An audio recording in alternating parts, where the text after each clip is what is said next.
चलो अब हम लोग क्या पढ़ते हैं यहाँ पर, अक्षांश रेखा। किसी भी गोल को यदि दो बराबर भागों में बांटा जाए तो गोल का आधा भाग गोलार्ध कहलाता है। ठीक है, देखो कितना सुंदर दिया हुआ है।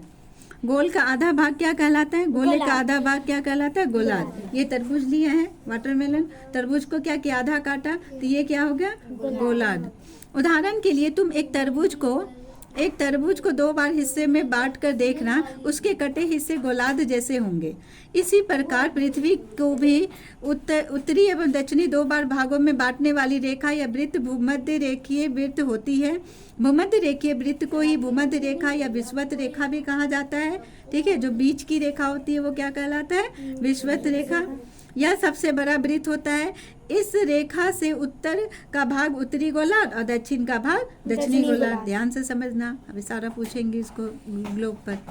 ठीक है, भूमध्य रेखीय वृत्त एवं किसी स्थान के बीच जो कोण बनता है उसे उस स्थान का अक्षांश कहा जाता है, तथा वहां से, देखो बहुत अच्छा दिया, भूमध्य रेखा वृत्त में किसी स्थान के बीच से जो कोण बनता है उस स्थान को अक्षांश कहा जाता है। वहां से पूर्व के पश्चिम की ओर खींची गई रेखाएं अक्षांश रेखाएं कहलाती है। भूमध्य रेखीय वृत्त या भूमध्य रेखा पृथ्वी का 0 डिग्री अक्षांश है, क्योंकि यह पृथ्वी के मध्य में है।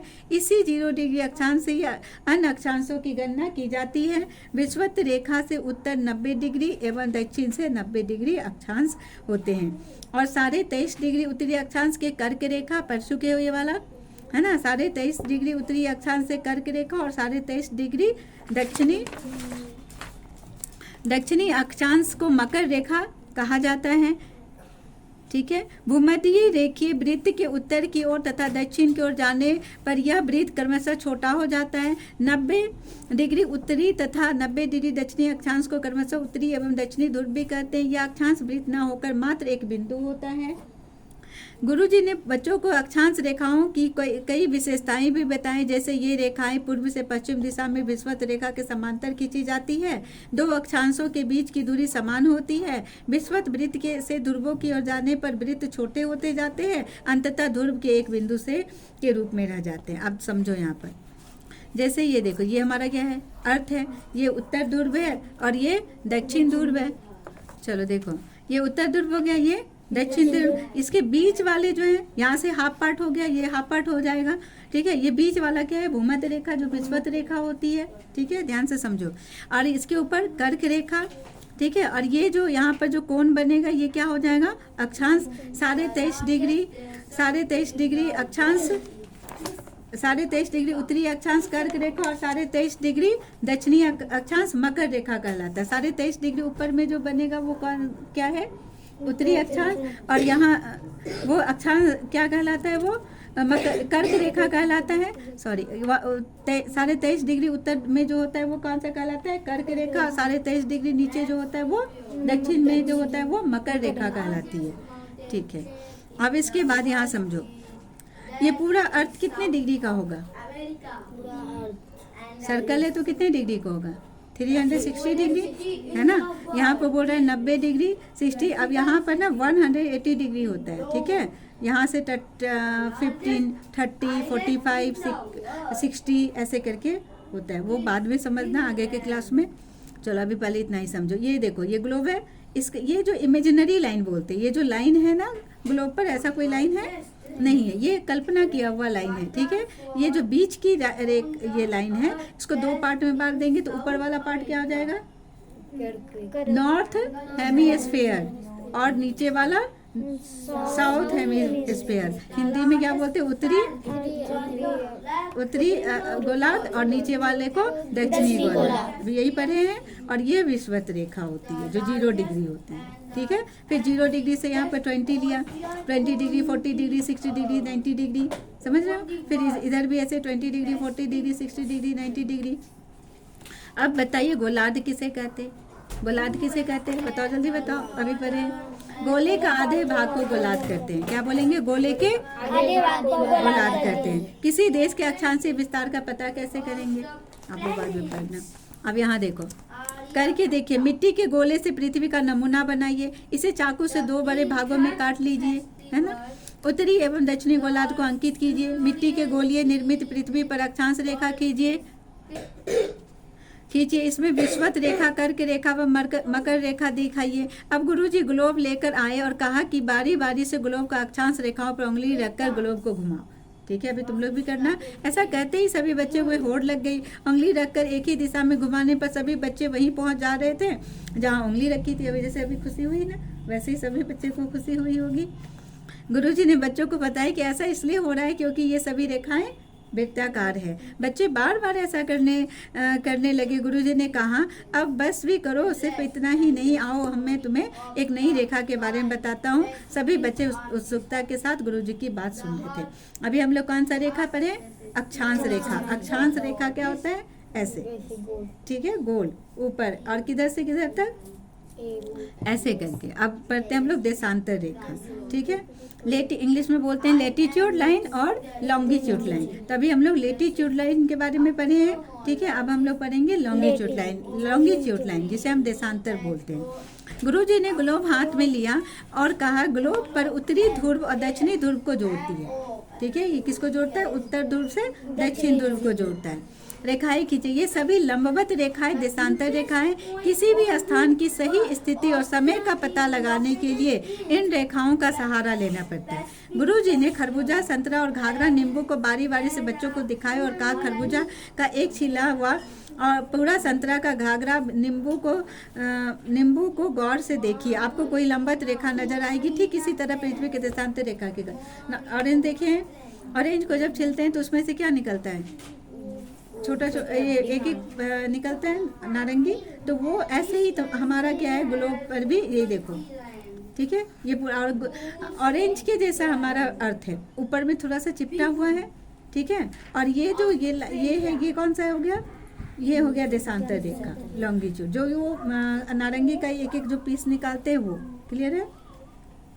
ठीक है, पृथ्वी का आकार गोल है जो वृत्त के समान है। किसके समान है? वृत्त के समान है। वो पूरा क्या बोलते हैं, एक बॉल नहीं है, गेंद के समान नहीं, फुटबॉल के जैसा है जो ऊपर में हल्का सा चिपटा हुआ। ऑरेंज के जैसा है क्योंकि ऊपर में हल्का सा चिपटा हुआ, मगर जैसा एक बॉल होता है जो पूरा गोल होता है वैसा हमारा पृथ्वी नहीं है।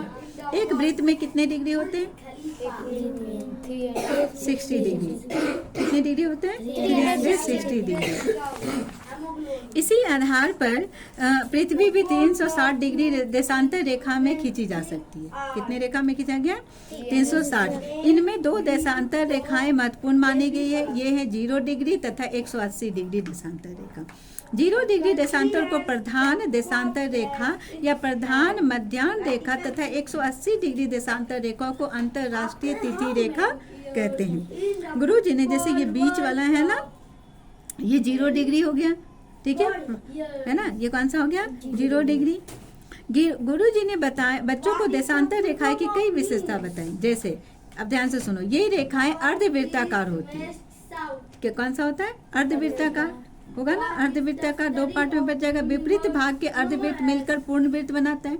आधा भाग इधर से, आधा भाग इधर से होगा ना इसका। ये बीच वाला 0 डिग्री, इधर आधा, इधर आधा।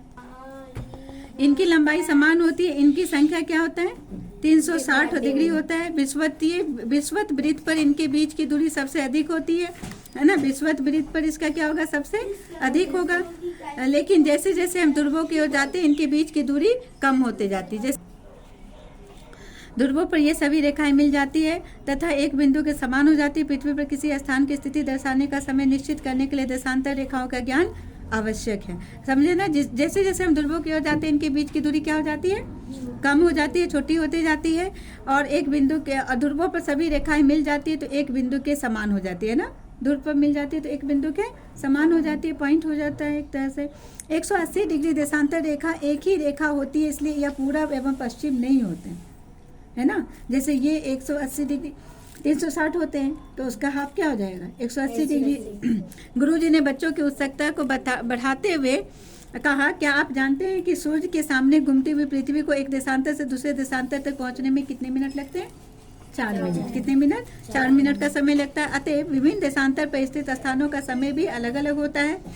देशांतर रेखाएं तिथि निर्धारण में भी सहयोग देती है। 180 डिग्री देशांतर रेखा को सामान्यतः अंतरराष्ट्रीय तिथि रेखा भी कहा जाता है। कितने डिग्री देशांतर को अंतरराष्ट्रीय तिथि रेखा कहा जाता है? 180 डिग्री। इस रेखा से पश्चिम जाने पर एक तिथि बढ़ा दी जाती है और जबकि पूरब की ओर आने पर एक तिथि घटा। इसी तरह अभी जैसे हमारा भारत में क्या हो रहा है, अभी दिन हो रही है, तो अमेरिका में क्या हो रहा होगा, रात हो रही होगी, और टाइम में भी डिफरेंसेस होगा। करके देखिए, ग्लोब पर अंतर्राष्ट्रीय तिथि रेखा ढूंढिए तथा वैसे शहरों की सूची बनाइए जिनकी तिथियों में अंतर है। गुरुजी ने कहा, महेश के पिताजी ने अमृतसर से लाहौर के लिए जिस समय उड़ान भरी थी उस समय उनकी घड़ी में 12 बज रहे थे। आधे घंटे की उड़ान के बाद जब वो लाहौर पहुंचे तो वहां पर एयरपोर्ट की घड़ी में भी 12 ही बज रहे थे। उन्होंने अपनी घड़ी में ही 12 बजाया और काम पर चल दिए। महेश बोल पड़ा, मुझे समय का रहस्य समझ में आ गया। तभी तो मैंने एक होटल में कई घड़ियां एक साथ लगी देखी थी जिसमें अलग अलग समय हो रहा था। रेहान बोली, गुरुजी, पृथ्वी पर बनी ये रेखाएं क्या लोगों के आने जाने में नहीं जाती होगी? क्या बोला कि रेहान बोली, गुरुजी, पृथ्वी पर बनी ये जो रेखाएं हैं वो आने जाने पर मिट नहीं जाती होगी? इतने सारे नदी हैं, बाढ़ आती है, तो क्या वो मिट नहीं जाती होगी? तो ये कोई लाइन है पृथ्वी पर? अगर लाइन रहेगा तो टक्कर खाएंगे ना हम लोग। हाँ, ये लाइन नहीं है। कौन सा लाइन है ये? इमेजिनरी लाइन है, कल्पना किया हुआ लाइन है। कल्पना क्यों किया गया है? इस पर कौन निकालने के लिए, टाइम निकालने के लिए। हाँ, कि जो दिन रात तो पहले भी होता था, कहीं पर दिन हो रही है, कहीं पर रात हो रही है, उसको समझने के लिए ये इमेजिनरी लाइन को बनाया गया है। ठीक है, गुरुजी ने स्नेहपूर्व भाव से रेहाना को देखा और बोले, ये सभी रेखाएं काल्पनिक होती है, इमेजिनरी होती है। जिस प्रकार आप अपने मस्तिष्क में किसी भी वस्तु का चित्र बना सकते हैं, उसी प्रकार यह भी कल्पना की गई है। वास्तव में ये रेखाएं पृथ्वी पर नहीं है। अक्षांश रेखाओं से हम किसी स्थान के तापमान का, देशांतर रेखाओं से समय पर जहाँ पर अक्षांश एवं देशांतर रेखाएं मिलती है उससे उस स्थान की स्थिति का पता करते हैं। पृथ्वी के कटिबंध, अब क्या पढ़ रहे हैं हम लोग? पृथ्वी के कटिबंध पढ़ चुके हो। गुरुजी ने यह भी बताया कि पृथ्वी के इन्हीं अक्षांशों की रेखाओं के आधार पर 3 कटिबंधों में बांटा गया। कौन कौन सा बताओ? कर्क एवं, हाँ, उष्ण कटिबंधीय, उष्ण क्या होता है? उष्ण तो बोल ही दिया है। चलो अभी पढ़ते हैं हम लोग। समशीतोष्ण बोला है, शीतोष्ण, समशीतोष्ण और उष्ण। चलो, कर्क एवं मकर रेखाओं के बीच अन्य अक्षांशों की तुलना में सबसे अधिक गर्मी पड़ती है, जिसके कारण उसे उष्ण कटिबंधीय बोलते हैं। क्या होता है यहाँ पर? कर्क एवं मकर रेखा में क्या होता है? सबसे ज़्यादा गर्मी पड़ती है, इसीलिए इसे उष्ण कटिबंधीय कहते हैं। मुझे याद दिलाओगे? इसका ये पिक्चर बनवाएंगे, ठीक है। यहाँ दिन और रात की स्थितियाँ सालों भर होती है और सूर्य की किरणें लंबवत पड़ती है। कर्क एवं मकर रेखा के बाद उत्तरी गोलार्ध में, उत्तरी ध्रुव में, दक्षिणी गोलार्ध में, दक्षिणी वृत्त के बीच वाले क्षेत्र में तापमान मध्यम रहता है।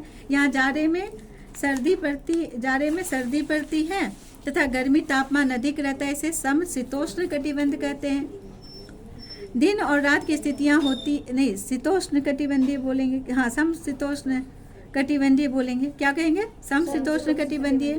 सूर्य की किरणें कभी लंबवत नहीं पड़ती है। उत्तरी गोलार्ध में उत्तरी ध्रुव तथा दक्षिणी गोलार्ध में दक्षिणी ध्रुव क्षेत्रों में सालों भर ठंड पड़ती है। इसे शीत कटिबंध कहा जाता है। यहाँ 6 महीने का दिन, 6 महीने की रात होती है। अब यहाँ जाओ, उत्तर ध्रुव, ये क्या हो गया? दक्षिण ध्रुव। यही वाला पिक्चर बनाना है तुम्हें, ठीक है। पृथ्वी के ताप कटिबंधीय लिख लेंगे, सर्कल बनाएंगे। इसमें पहले क्या बनाएंगे? ये विषुवत रेखा, ठीक है। फिर यहाँ पर क्या है? उष्ण कटिबंधीय कैसा होगा? कलर से भी इसको डिनोट करेंगे, ऑरेंज कलर का, गर्मी ज़्यादा पड़ रही है। फिर उष्ण समशीतोष्ण कटिबंध, उत्तर समशीतोष्ण, ये उत्तर में है इसलिए ये दक्षिण में है, ठीक है। यहाँ शीत कटिबंधीय है, यहाँ पर दक्षिण शीत कटिबंधीय हो गया। ये उत्तर ध्रुव वृत्त, ये कर्क वृत्त है जो 23.5 डिग्री पर झुकी हुई है उत्तर दिशा में, और 23.5 डिग्री दक्षिण में मकर वृत्त है। समझ रहे हो? फिर क्या है यहाँ पर? 66.5 डिग्री उत्तर ध्रुव में शीत कटिबंध का है, और दक्षिण में 66.5 डिग्री दक्षिण ध्रुव पर वृत्त है। दक्षिण ध्रुव। अब इसे बना लेना। चलो अब हम लोग ये क्वेश्चन आंसर करते हैं।